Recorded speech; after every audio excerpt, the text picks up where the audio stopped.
Hey everybody, Pastor JJ here from over at the church. I haven't done one of these videos in a while. Today I wanted to take a second and talk about the things that divide us in our community, and then I wanted to talk about Black Lives Matter. Now, before I begin, I want to make a distinction. There is a difference between Black Lives Matter, the political movement, and Black Lives Matter, the universal statement of value, right? Like, there is Black Lives Matter, the political group, then they stand for a whole bunch of stuff. And then there's Black Lives Matter, the statement of value that all African American lives or all minority lives have value and they matter. And that's a universal statement. Everybody can agree with that. I know that one of the big pushbacks is, well, all lives matter. Yes, all lives do matter. That's absolutely true, which is why Black Lives Matter is also a true statement, right? And it's people seem to think that you're not actually disagreeing when you say that. Sort of a silly example that I've been using a couple of weeks ago was Father's Day. Right? And we celebrated fathers, and nobody went around on Father's Day saying, you know, all parents matter. And it's like, well, yeah, of course, but it's because it doesn't disagree with that to focus on one group, you know. So the Black Lives Matter, we are focusing on them because of the systemic issue of racism that we are grappling with as a country. That doesn't mean that we're denying that all lives matter. We're not denying that at all. In fact, you can't deny that, right? So we got to talking about this as we've seen some of these Black Lives Matter protests and things like that. And so we got to talking about it in the church leadership, and we wondered, what can we do as a church to facilitate conversation? We just talked about this in the sermon on Sunday. We were talking about unity. And one of the best ways to defend unity is to become experts in de-escalation. Rather than yelling things at each other or past each other, we learn to engage with one another. So we have to de-escalate the conversation. Normally, what happens is you find out that there's a real-life person that you're talking to, and they are not horrible. They're a reasonable human being, and you can actually talk to them. You just have to learn to find that common ground and de-escalate so you're not yelling at each other. And so that was kind of our goal, is we wanted to create a conversation. And so there are two big ways that we're doing this as a church coming up.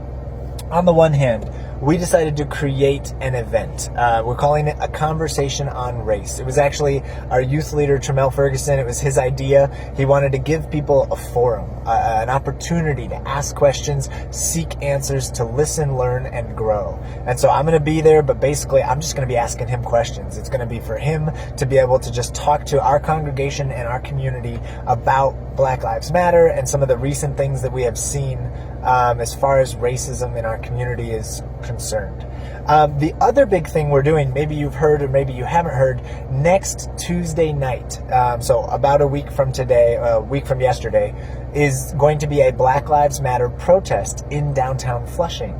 Not very many people have heard about this, so we're excited that they're here.